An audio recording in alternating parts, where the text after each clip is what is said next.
adopted, they transformed it using their own, it evolved. And so it was something that I actually flew on my flight. And we got patents on it, yada, yada, yada. But what I learned from that exercise was that it can be done, that people basically forgot how to fail and learn and be innovative.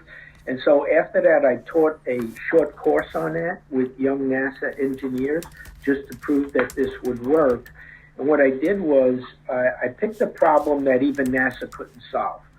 And I developed the curriculum, and in 1 week, we went to Penn State in the summertime. We had professors from MIT, Penn State, Georgia Tech. We created a curriculum. We had a workshop. We had 30 young NASA engineers, and we tried to solve this problem of a space capsule landing on land. The Russians land on land. All the U.S. capsules land in the ocean. If Boeing ever is successful with their capsule, it's supposed to land on land. But the short story of this is that we took one of those ideas from that 1 week workshop and gave it to students. And in 2 years, students developed a full-scale solution to the land landing problem using bags that NASA wasn't able to solve in 50 years.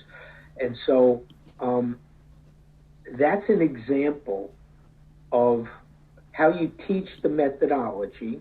And what I would have loved to have done was teach this to young engineers working on real problems and have them work on those problems throughout the year, so that the researchers at NASA would have been working on that same solution to the problem as the students at MIT and Penn State, inside, outside the firewall. And so what I'm doing now is I'm exploring crowdsourcing by using thousands of students around the world working on similar challenges. And so that's the example of how NASA could not get out of its own way to come up with a solution to a problem that me and my buddy in his garage came up with in less than 3 months. Right, so that's very interesting in terms of your involvement and participation. So my next question would be, you're obviously very self-motivated, self-driven, and you're willing to take risks. How do you ensure that as an organization there is a culture that others do the same? Well, this is the tough part. This is the tough part. What you're talking about is changing a culture. And when I was director of engineering, that was my job. The administrator put me in that job. I didn't want the damn job. I was director of engineering at Johnson Space Flights, and I was trying to change the culture. And the only way you change the culture in an organization is you have to have very strong leadership at the top and at all the levels below. You have to walk the talk. You have to drive your people to understand that failure is important, teach them how to fail, more importantly, and create a culture where failure is rewarded as long as it's intelligent failure, that you're learning from your mistakes, and you teach your employees how to do that.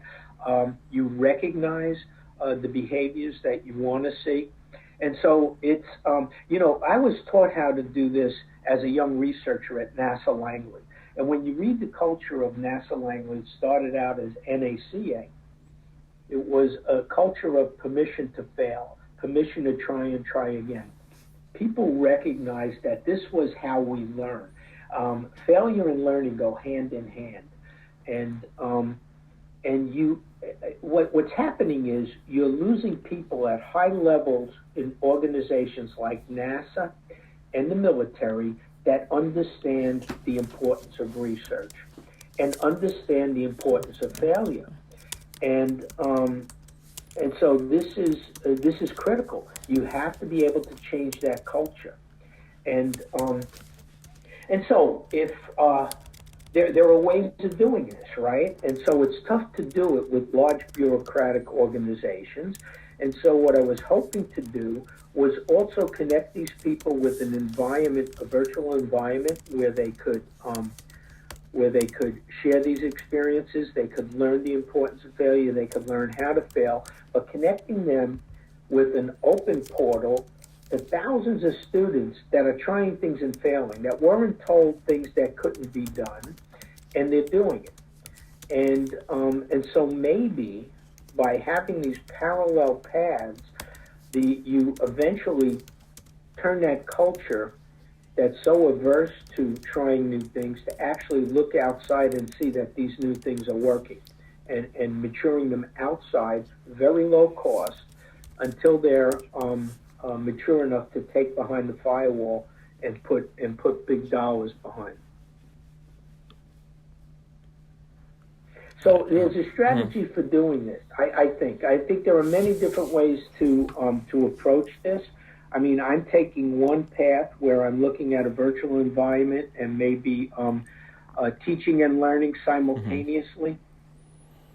Right. So also, is NASA in any way sort of cooperating in terms of public-private partnerships with, say, private sector companies, and how does that play out with sort of jointly creating innovation within NASA by bringing in external consultants or the private sector? You know, that's what I was trying to do. I was trying to bring these experts in to show them the advances that we've been making, developing these collaborative environments and online learning, and keep trying to show them the future. But they're very resistant. They're very resistant to change, and so you have to do what Don Pettit and I did in his garage. We developed a small, inexpensive prototype, and basically you have to do something very similar.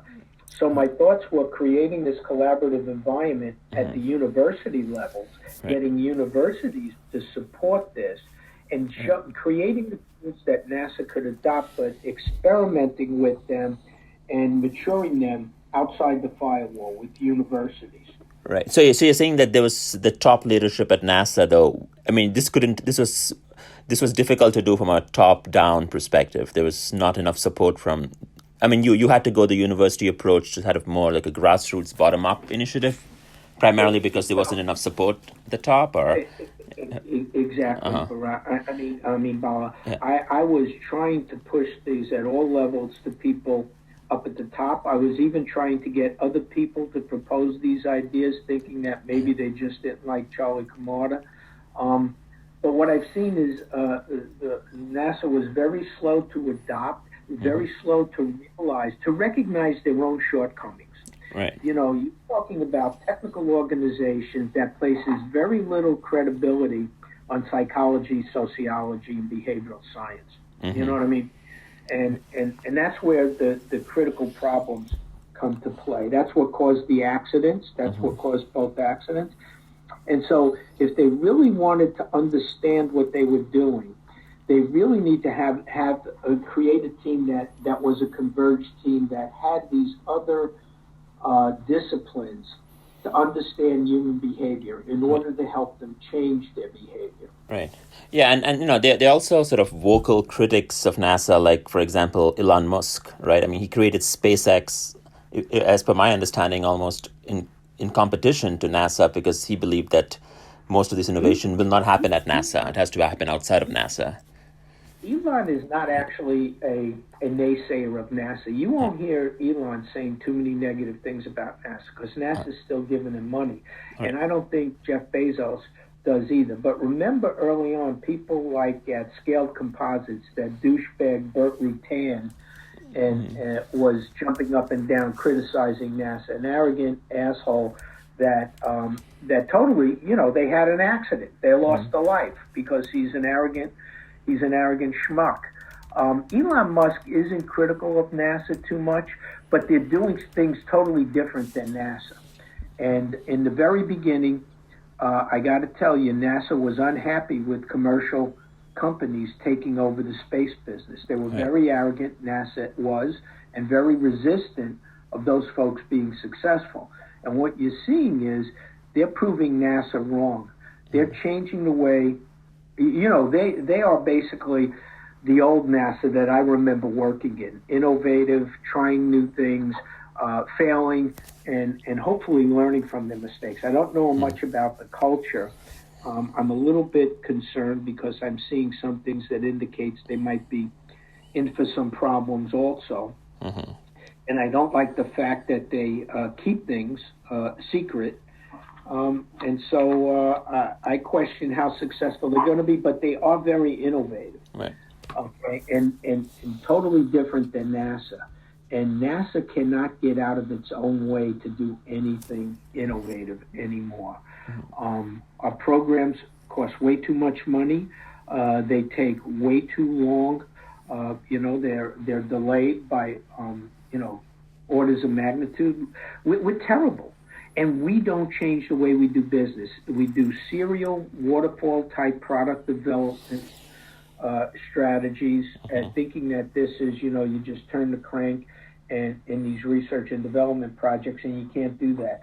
So one of the things that we try to teach in this, I teach this to students, right? Rapid concept development in this EPIC challenge program that I've been running.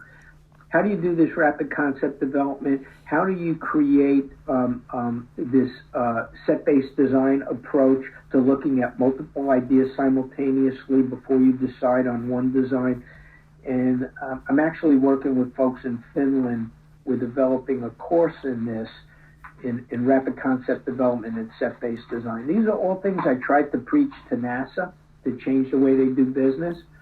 But they're following the same old processes that have not served them well. It's the Einstein's definition of insanity. Right. Bharat, do you have any? I think I'm done with my questions. Yeah, so another related question, I think you sort of alluded to it. One question we had, or which we kind of came across, is this whole notion that, this new generation of technologies requires an integrated approach, an interdisciplinary approach, and also people collaborating across traditional silos. So one question we had was, how would you approach that problem in terms of getting people who talk different languages in the same room in the first place, and also getting them to collaborate? Yeah. No, this is something we also preach, and something I'd like to do more research in, is following this network of networks, this team of teams kind of approach. Because the problems we solve are more and more complex. They're not deterministic. We can't predict outcomes because there's too many nonlinearities. There's too much highly coupled nature of the problem.